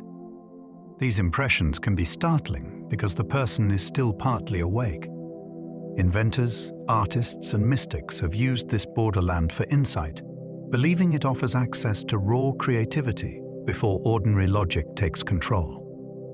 Science sees it as a transition in brain activity, where dreamlike material begins to rise before full sleep. Yet the experience feels like standing at a doorway. Thoughts become images without effort. Sounds appear without a source. Ideas can arrive with unusual force. Some people believe this is when the unconscious speaks most clearly. Others wonder whether the mind becomes more receptive to signals normally blocked by daytime attention. The edge of sleep becomes a laboratory of strangeness. Sleepwalkers sometimes perform complex actions without conscious control. A sleepwalker may sit up, walk through a house, open doors, move objects, or even complete familiar routines while still asleep. The eyes may be open, but the person is not fully aware in the usual sense. This reveals a surprising truth. The brain can run actions without the conscious self-supervising them. Habit, movement, memory, and environment can combine into behavior while the narrator of the mind is absent. Most episodes are harmless, though safety matters because judgment is reduced. The mystery is how much of daily life also runs on automatic systems. Sleepwalking is dramatic because it happens at night, but waking people often drive familiar routes, prepare food, or respond in conversation with only partial attention. The sleeping walker shows the machinery exposed. A body can navigate the world while the person who claims ownership is missing. Consciousness may be less like a driver and more like an occasional witness. Dissociation reveals how identity can split under pressure. When stress becomes overwhelming, the mind may protect itself by creating distance from experience. A person may feel unreal, detached from the body, separated from emotion, or unable to connect certain memories into a clear story. This can happen briefly in ordinary life, or more deeply after intense events. It is not weakness. It is a survival response that changes the relationship between awareness and pain. The mystery is that the mind can hide parts of life from itself while still carrying their effects. A person may function outwardly while inwardly feeling far away. Some spiritual traditions interpret similar states as separation from the ordinary self. Clinical understanding approaches them with care, especially when suffering is involved. Both perspectives show how flexible consciousness can become under pressure. Identity is not always one smooth stream. Sometimes it becomes compartments, shields, and locked rooms built to keep a person going. Multiple personality cases raise difficult questions about one body. Now more commonly discussed as dissociative identity disorder, these cases involve distinct identity states within one person. Each state may have its own name, manner, memories, preferences, or way of relating to the world. The condition is deeply debated in some areas, especially around diagnosis, memory, and suggestion. It is also very real as a lived experience for many people who suffer from severe dissociation. For a mystery documentary, the subject must be handled with respect rather than spectacle. The fascinating question is what counts as a self? If different states can hold different memories or respond differently to stress, then identity is not as simple as one body equals one continuous person. Some see this as the mind's most extreme protection strategy. Others wonder whether consciousness can organize itself into separate centers of experience. Either way, the phenomenon forces us to ask how unity is built and what happens when unity breaks. The divided brain may contain two streams of awareness. The human brain has two hemispheres that cooperate constantly, but they are not identical in what they do. Each side can process information in specialized ways, and the connection between them helps create the feeling of one smooth mind. When that connection is disrupted, the unity becomes more questionable. Experiments and clinical observations have suggested that different parts of the brain can hold different information, preferences, or intentions. This does not mean there are literally two complete people inside everyone. It means the single self may depend on ongoing negotiation between systems. That is strange enough. The mind we experience as one may be a working agreement rather than a simple fact. Some philosophers have used this to question whether consciousness is centralized at all. Maybe awareness is assembled from many partial processes. The everyday I feels seamless because the joining usually works. When the joining is interrupted, the hidden complexity becomes visible. Split brain studies revealed separate choices inside one skull. In some medical cases, the connection between the brain's hemispheres was cut to reduce severe seizures. Afterward, researchers discovered astonishing effects. Information shown to one side of vision could be known by one hemisphere, but not easily spoken about by the other. One hand might select an object while the speaking person offered an explanation that did not match the true reason. These studies became famous because they exposed how the mind explains itself after the fact. The verbal side often creates a story to make behavior seem coherent. It does not always know the real cause. This is both funny and unsettling. We trust our explanations because they feel immediate, but the brain may be improvising them. The larger mystery is whether ordinary consciousness does this all the time. Perhaps the self is not the origin of every choice. Perhaps it is the storyteller that arrives after hidden systems have already acted. Blind sight shows perception can happen without conscious seeing. In rare neurological cases, a person may insist they cannot see part of the visual world, yet still respond to it with surprising accuracy. They might guess the direction of movement, avoid an obstacle, or point towards something they claim is invisible to them. This is deeply strange because it separates seeing from knowing that one sees. The eyes may send information into the brain, but the conscious mind does not receive it as ordinary vision. Something beneath awareness still acts on the signal. The mystery is not only medical. It asks how much of reality we process without ever meeting it consciously.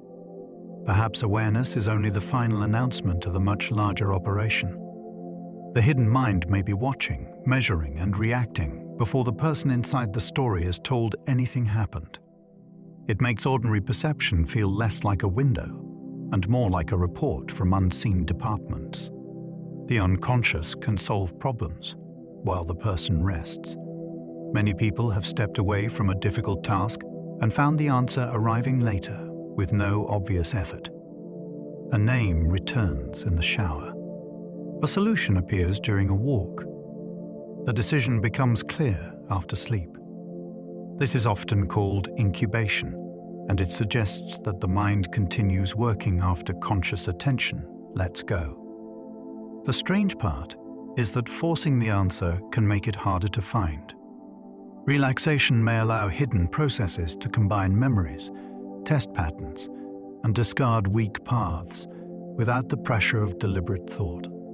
Some people treat this as ordinary cognition. Others see it as contact with a deeper intelligence inside the self. Either way, it changes how we think about rest. Rest is not always empty. Sometimes it is the workshop where the conscious mind is not allowed to stand too close. The best answer may arrive after we stop chasing it. Creative breakthroughs often arrive after the conscious mind gives up. History is full of inventors, scientists, musicians, and writers who describe sudden insight after long failure. They struggle, reach a wall, then receive the missing piece when they are no longer trying directly. The moment can feel like a gift. It may come while waking from sleep, riding a bus, washing dishes, or staring at nothing in particular.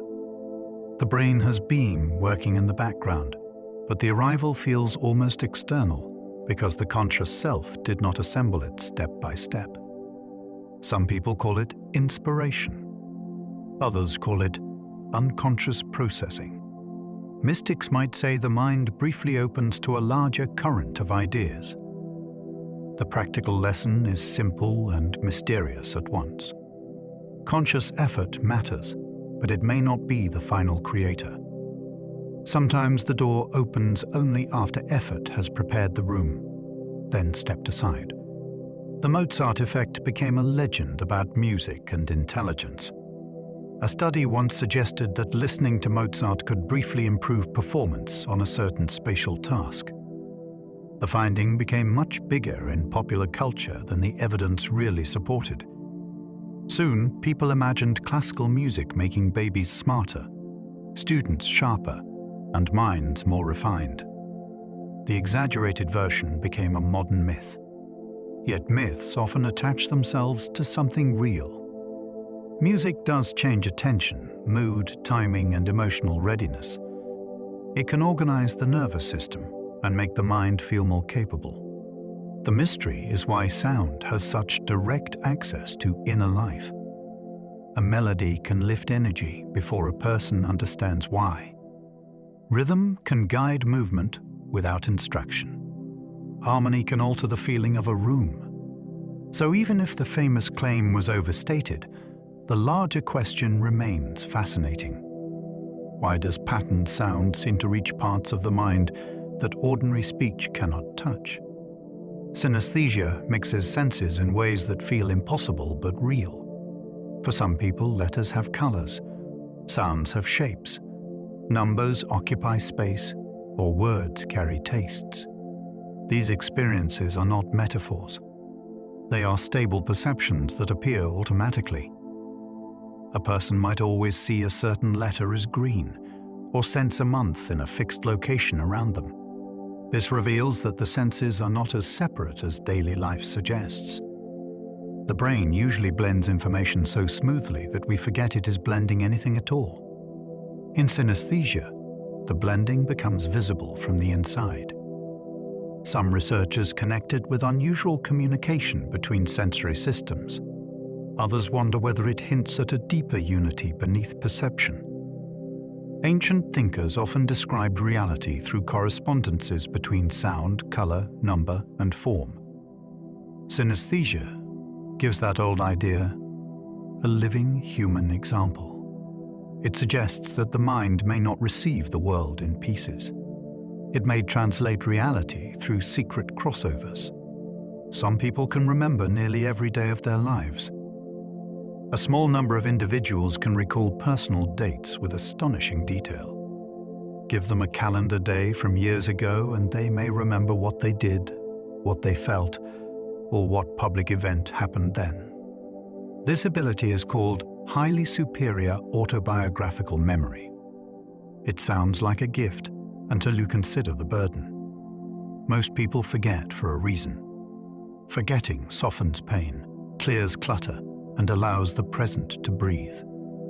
For someone with extraordinary recall, the past may remain unusually close.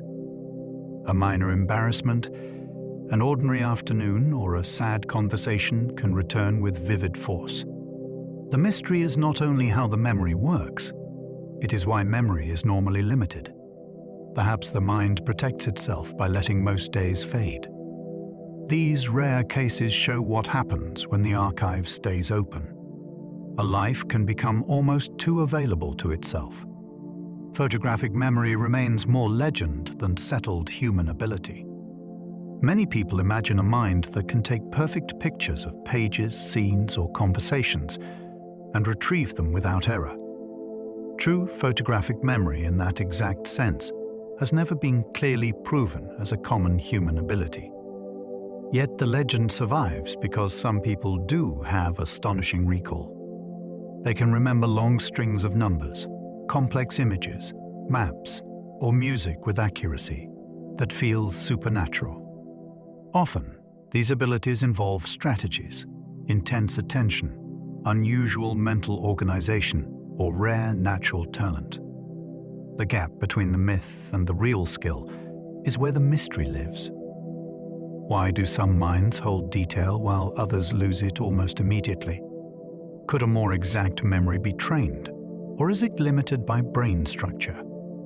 A fantasy of perfect recall reveals a deeper desire. We want the mind to be a flawless recorder.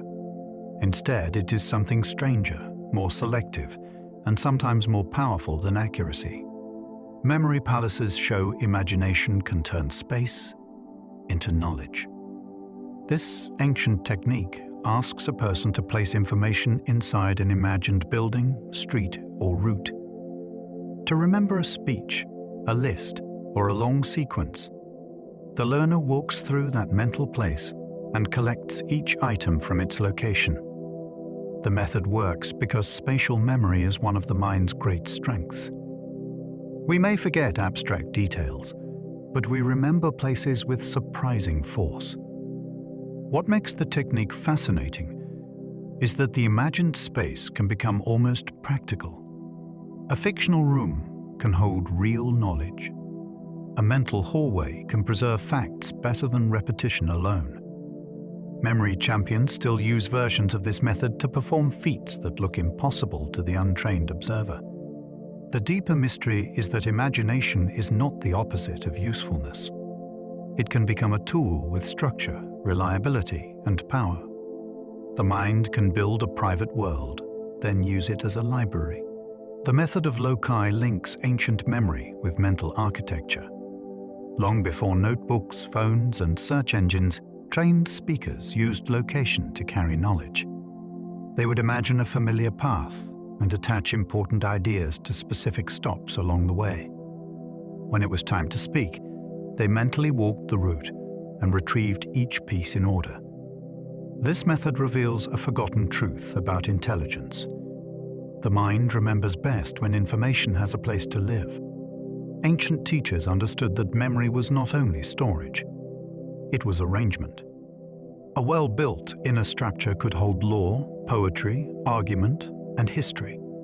There is something almost magical about this, though it can be explained through cognition. A person can create a building that no one else can see, then use it to preserve knowledge across years. The technique suggests that memory is partly architectural. We do not merely keep thoughts. We house them, revisit them, and sometimes discover rooms we forgot we built.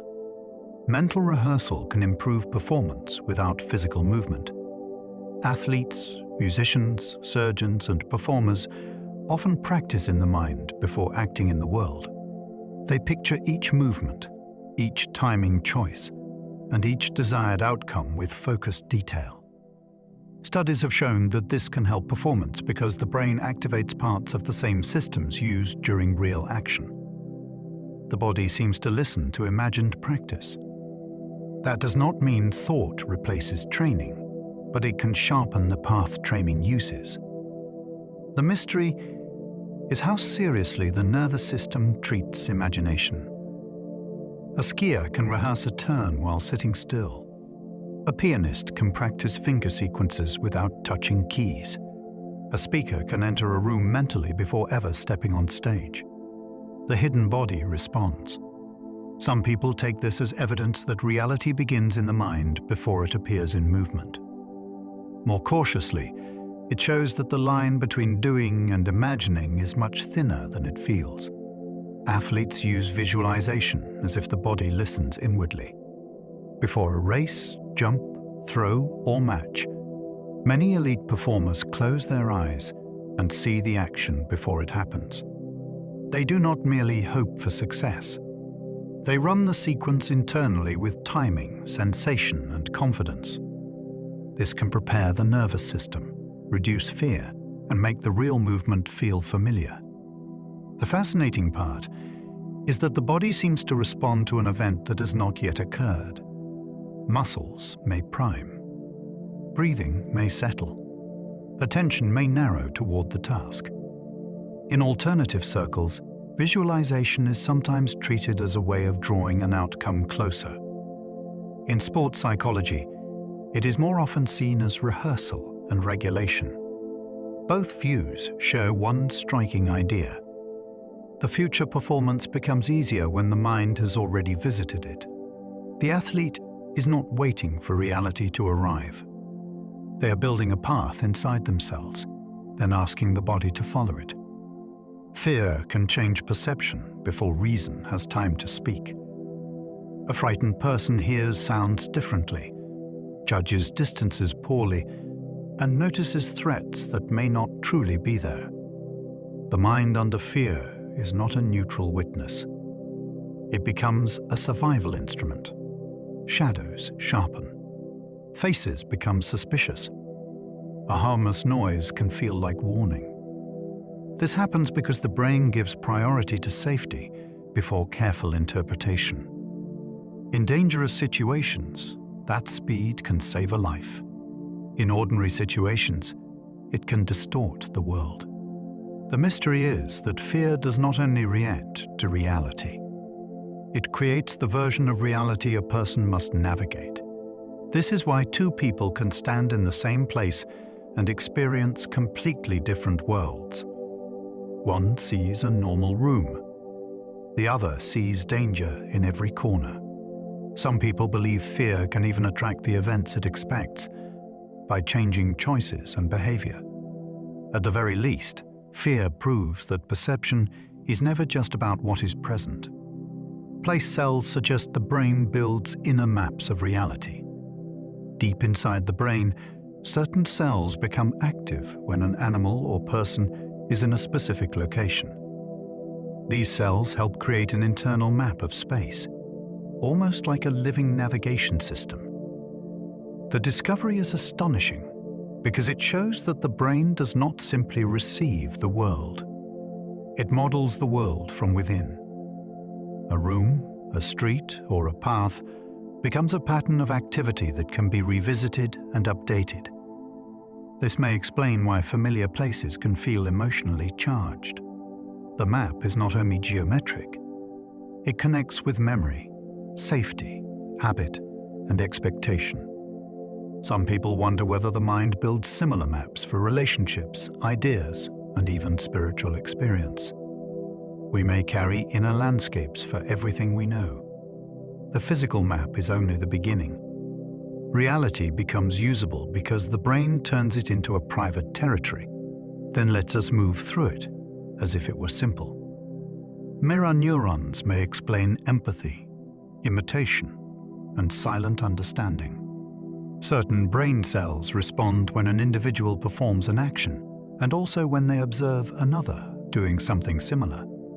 This discovery became famous because it seemed to offer a biological clue to imitation and empathy. When you see someone reach, wince, smile, or struggle, your own nervous system may echo part of that experience. The idea has sometimes been exaggerated, but the core remains fascinating. Human beings may understand one another partly through internal simulation. We do not only watch other people, we recreate fragments of their actions inside ourselves. This could help explain why emotions spread, why children learn by copying, and why a film scene can affect the body of someone sitting safely on a sofa. For mystery-minded thinkers, the discovery hints at a deeper connection between minds. Empathy may not be only a moral idea. It may be a hidden physical resonance that lets one body understand another. The heart-brain connection inspired theories about emotional intelligence. The heart is not just a pump in the simple mechanical sense. It sends signals to the brain, responds to emotion, and participates in the body's regulation of stress and calm. This has inspired serious research as well as many alternative theories. Some people speak of heart intelligence, meaning a kind of knowing rooted in feeling rather than analysis. The phrase can be used loosely, but the underlying idea is compelling. Decisions are rarely made by logic alone. The body contributes signals that shape judgment, trust, and emotional clarity. A person may feel a truth before they can explain it. In spiritual traditions, the heart has long been treated as a center of wisdom. Modern biology gives that ancient intuition a new language, even if it does not prove every claim. The mystery is whether the mind is truly centered only in the head, or whether knowing is distributed through the body. Gut feelings may involve signals from an inner nervous system. The gut contains a vast network of nerves that communicates with the brain. This has led some people to call it a second brain, although it does not think in the way a person thinks. It does, however, influence mood, stress, appetite, and bodily intuition. When someone says they have a gut feeling, the phrase may be more than a metaphor. The body may be sending information before the conscious mind can translate it. A bad situation can tighten the stomach. A hopeful choice can create a sense of openness. Scientists study these pathways through hormones, nerves, and microbes. Alternative thinkers see them as evidence that wisdom lives throughout the body. The mystery is practical and profound. We may not make decisions as isolated minds floating above flesh. We may decide as whole organisms. Sometimes the first warning is not a thought at all. It is a signal from below. Psychosomatic illness shows emotion can become physical experience. The word psychosomatic is often misunderstood as meaning fake, but the symptoms can be very real. Stress, grief, fear, and unresolved tension can appear through pain, fatigue, dizziness, stomach trouble, or other bodily distress. The mind does not need to invent a symptom for the body to suffer it. Emotional life can move through nerves, hormones, muscles, and immune responses. This is one of the clearest signs that the mind and body are not separate kingdoms. The mystery is why certain emotions choose certain physical forms. One person carries worry in the stomach. Another feels sadness as pressure in the chest. Some people develop symptoms that seem to speak a message the conscious self will not say aloud. Responsible care matters because physical causes should never be ignored. Yet the mind-body connection remains astonishing. A private feeling can become a public sensation inside the flesh. Stress can alter immunity through pathways still being explored. The immune system is often imagined as a separate defense force, but it is in constant conversation with the brain. Long-term stress can influence inflammation, healing, vulnerability to illness, and recovery patterns. This does not mean every sickness is caused by stress. It means the body's defenses are affected by the state of the whole person. The mystery becomes more interesting when you consider how invisible the process feels. A worry held for months may change sleep, appetite, hormones, and immune signaling before the person notices anything obvious. The body keeps score in quiet ways. Some mind-body traditions have said this for centuries, though in different language. Modern research provides mechanisms, but not a complete picture. The deeper question is how emotional life becomes biology so thoroughly. Thoughts do not float above the body. They enter chemistry, timing, and repair. A troubled mind can become a changed internal climate. Spontaneous remission stories raise questions about belief and healing. Sometimes a serious illness improves or disappears in a way that is difficult to explain. These cases are rare, and they should never be used to promise miracles or replace medical treatment. Still, they have fascinated doctors, patients, spiritual seekers, and skeptics for generations. Some remissions may have biological explanations that were not visible at the time. The immune system may shift. A diagnosis may have been incomplete. A treatment may have worked later than expected. Yet the stories often include powerful emotional turning points, changes in meaning, intense prayer, or a sudden will to live. That does not prove the mind caused the healing, but it does keep the question alive. Can belief, hope, identity, or deep emotional release influence the body's hidden repair systems? The safest answer is careful uncertainty. The most fascinating possibility is that healing may involve doors we have only begun to recognize. Faith healing accounts blur medicine, suggestion, and mystery. In churches, temples, gatherings, and private rooms, people have claimed sudden relief after prayer, blessing, touch, or intense belief. Some stories involve pain fading. Others describe movement returning, fear lifting, or illness changing course. Many accounts cannot be verified in the way medicine requires. Some may involve temporary improvement, emotional release, misdiagnosis, or the power of expectation. Yet the phenomenon is too widespread to ignore as a human experience. The setting matters. The shared belief, the authority of the healer, and the emotional peak can all affect the body powerfully. For believers, divine power enters the moment.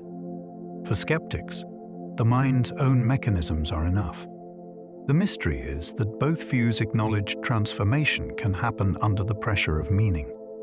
When a person believes they have been touched by something greater, the body may respond in ways that surprise everyone, including the person experiencing it. Stigmata cases remain controversial signs of mind affecting body. Throughout history, some deeply religious people have been reported to develop marks resembling the wounds associated with Christ. These cases are controversial, sensitive, and often surrounded by devotion, doubt, and intense scrutiny. Possible explanations include fraud, self-injury, medical conditions, or the physical effects of extreme psychological focus. Yet the subject remains fascinating because it asks whether belief can imprint itself on the body in symbolic form. The people involved are often described as living within powerful states of prayer, suffering, and identification with sacred imagery. To believers, the marks may be a sign from beyond ordinary nature. To skeptics, they reveal the dramatic influence of mind, culture, and expectation on flesh. Either interpretation is extraordinary in its own way. The body becomes a canvas for meaning. Whether divine or psychological, the phenomenon suggests that symbols can enter human experience with a force far beyond thought alone. Tulpas describe imagined beings that seem to gain independence. In modern internet communities and older esoteric discussions, A tulpa is often described as a mind-created companion or entity that develops a sense of separateness. The creator may begin with deliberate imagination, giving the figure a voice, personality, and presence. Over time, some people report that the figure responds unexpectedly, offers opinions, or feels independent from conscious control. Psychology can understand this through imagination, dissociation, inner dialogue, and the brain's ability to model social agents. But the lived experience can still feel uncanny. The mind is already skilled at creating characters in dreams, stories, and memories. A tulpa takes that capacity and focuses it until the imagined other begins to feel real. Some treat the practice as companionship. Others see spiritual danger or occult possibility. The mystery is not whether imagination is involved. It is how imagination can become so vivid that it starts to feel like another mind inside the mind. Thought forms appear in esoteric traditions as living mental creations. Many occult and spiritual traditions claim that repeated thought, emotion, and intention can build a kind of subtle form. This form may begin as an idea, but believers say it can gather energy and influence the world around it. To a skeptic, this sounds like metaphor or psychology. A repeated fear can shape behavior. A shared belief can guide a group. A powerful image can affect choices long after it first appears. To an esoteric thinker, the process is more literal. Thought is not merely private. It may have substance in a hidden layer of reality. The fascination lies in how close the two interpretations can become. An idea can outlive its creator. It can move through communities. It can cause real events by changing what people expect and do. Whether energetic or psychological, a thought form suggests that imagination may not be harmless decoration. It may be a builder. The Philip experiment tried to invent a ghost through belief. In the 1970s, a group in Canada created a fictional spirit named Philip. They gave him a backstory, a personality, and a historical setting, then held seances as if he were real. According to accounts, the group later experienced table movements and strange responses, even though everyone knew Philip had been invented. The experiment is famous because it turns the ghost question sideways. If the presence was not a dead person, what was answering? Skeptics point to group expectation, unconscious movement, and suggestion. Believers in mind power see something more provocative. Perhaps focused imagination can create an interactive presence. Perhaps a group can generate a temporary entity from shared belief. The story does not prove ghosts are invented, and it does not prove thought creates beings. It does raise a remarkable possibility. The boundary between haunting and human expectation may be more tangled than either side wants to admit. Egregores suggest groups can create powerful shared mental entities. An egregore is often described as a collective thought form created by a group, movement, religion, company, or community. It is said to grow stronger when people feed it with attention, emotion, symbols, and repeated action. Even without accepting the supernatural version, the idea has obvious force. A group identity can shape behavior as if it were a living presence. People sacrifice for it, defend it, fear it, and feel guided by it. The egregore concept gives that force a mysterious name. It suggests that groups may create something larger than the sum of their members. Some people treat famous brands, nations, and online movements as modern examples. The entity may not need a body to act. It acts through human minds. The question is whether this is only a metaphor, or whether collective attention truly forms a subtle intelligence.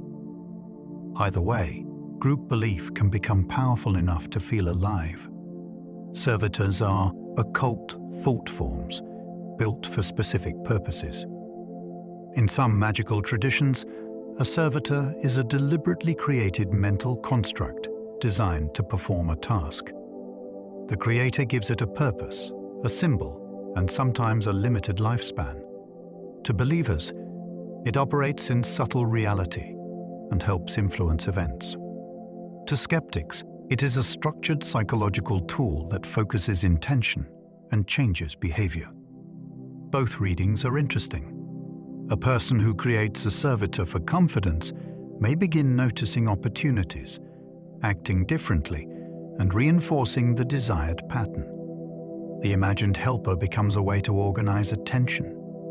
But occult practitioners often insist the construct can behave with unexpected independence, which gives the idea a sharper edge. The fascination is that the mind can externalize a goal until it feels like a separate assistant. Whether this is magic, self-programming, or both, it shows how intention can be given a form that the imagination treats as active. Memory transfer experiments once suggested learning could move between organisms. In the 20th century, some controversial experiments claimed that trained behavior could be transferred from one animal to another through biological material. The most famous stories involved flatworms, and later broader speculation about whether memory might be chemical, not only neural. Many of these claims did not hold up well under later scrutiny, and they remain outside accepted understanding. Yet the idea was electrifying. If memory could move through matter, then learning would not be locked inside one brain. It might have a physical trace that could be carried, altered, or shared. Modern science does explore molecular changes related to memory, but that is not the same as pouring knowledge from one creature into another. Still, the old experiments captured a powerful dream. What if experience leaves a transferable signature? The mystery survives because memory feels personal, yet it must also be physical. Somewhere between those truths, the mind becomes matter with a history. Brain-to-brain interfaces may turn telepathy into technology. Experiments have already shown that signals from one brain can be translated by machines and used to influence another person's perception or action in simple ways. This is not movie telepathy. It requires equipment, coding, and careful interpretation. But the direction is astonishing. What used to belong to psychic claims may slowly enter engineering through sensors, computers, and stimulation. A thought does not float invisibly across the room. It is measured, transformed, transmitted, and delivered. The mystery changes shape. Instead of asking whether minds can connect without technology, we ask what happens when technology becomes the bridge. Could future people share sensations, intentions, or fragments of experience more directly than speech allows? The ethical questions are enormous. Privacy, consent, identity, and control all become serious concerns. Still, the old dream is visible in a new form. Mind-to-mind contact may arrive not as magic, but as invention. Artificial intelligence forces new questions about machine consciousness. As machines become better at conversation, image creation, reasoning, and imitation, people naturally wonder whether something is happening inside them. Most experts would say current systems do not possess human consciousness. They process patterns, generate responses, and simulate understanding without proven inner experience. Yet the question keeps growing because behavior is one of the main ways we recognize minds in others. If a machine speaks with emotion, remembers context, and responds creatively, the human mind begins to sense presence. That may be our social instinct at work, or it may be the first stage of a new philosophical crisis. How would we know if a machine ever crossed the line from processing to experiencing? There may be no simple test. The mystery echoes the older problem of consciousness itself. We cannot directly see another being's inner world. With machines, that uncertainty becomes sharper, stranger, and closer to everyday life. The greatest mystery is why the mind can question itself. A brain made of living tissue can turn inward and ask what it is. It can doubt its own memories, study its own thoughts, and wonder whether awareness survives death. No ordinary object does this. A stone does not ask why it exists. A wave does not write theories about water. The human mind not only experiences the world, it becomes aware that it is experiencing the world, then tries to explain the mystery from inside the mystery itself. This may be the strangest fact of all. Every experiment, myth, philosophy, and late-night conversation about consciousness is produced by the very thing being investigated. The observer and the puzzle are intertwined. Perhaps that is why final answers feel so difficult. The mind is trying to hold a mirror up to itself, but the mirror is also made of mind. And somewhere in that loop, wonder begins. And so, we come to the edge of tonight's mystery. We have spent this journey inside the most familiar unknown there is. Not a ruined temple. Not a hidden island. Not a signal from deep space. But the mind itself. The private world behind the eyes. The place where memory, fear, belief, imagination, and awareness all rise and fall without ever fully explaining themselves. Tonight, we followed the thought that consciousness may be more than a simple byproduct of the brain. We considered the strange moments when people seem to know danger before it arrives. We looked at dreams that appear to reach ahead of waking life. We paused beside the placebo effect, where belief can become physical enough to change pain, comfort, and recovery. We stepped into the world of hypnosis, where identity can bend, memory can blur, and the body can respond to suggestion as though imagination has become instruction. We passed through secret government experiments, where remote viewing was tested not as fantasy, but as something worth investigating. We lingered near meditation, where silence can change the sense of self, and near-death experiences, where some people return with stories that feel larger than the body they came back to.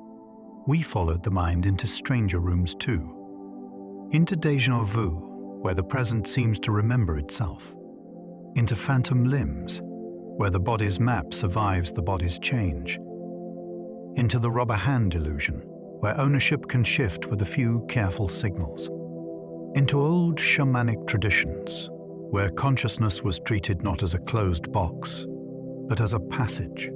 Then we moved deeper into the hidden layers. We explored memories that rewrite themselves. We considered false memories that feel completely true. We touched the idea of collective consciousness, where groups may share more than words. We wandered through morphic resonance, the Akashic records, automatic writing, dowsing, telepathy, animal intuition, and the strange, blank spaces of missing time.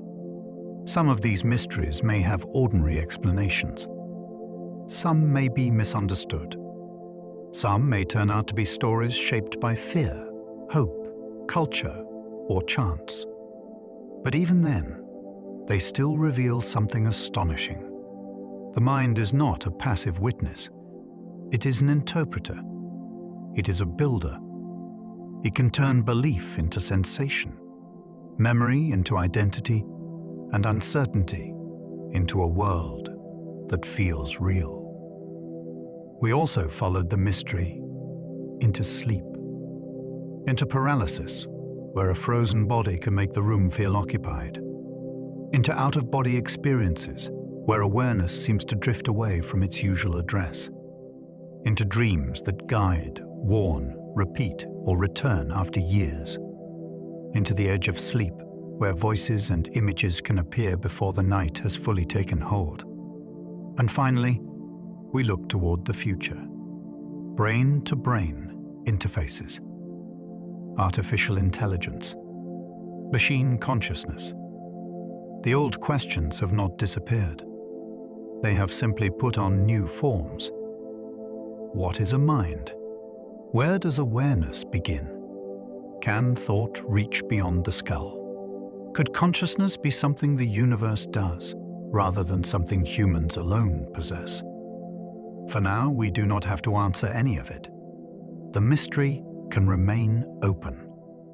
If you enjoyed this curious journey, you are always welcome to like, subscribe, or leave a thought below. It helps more sleepy souls find their way here.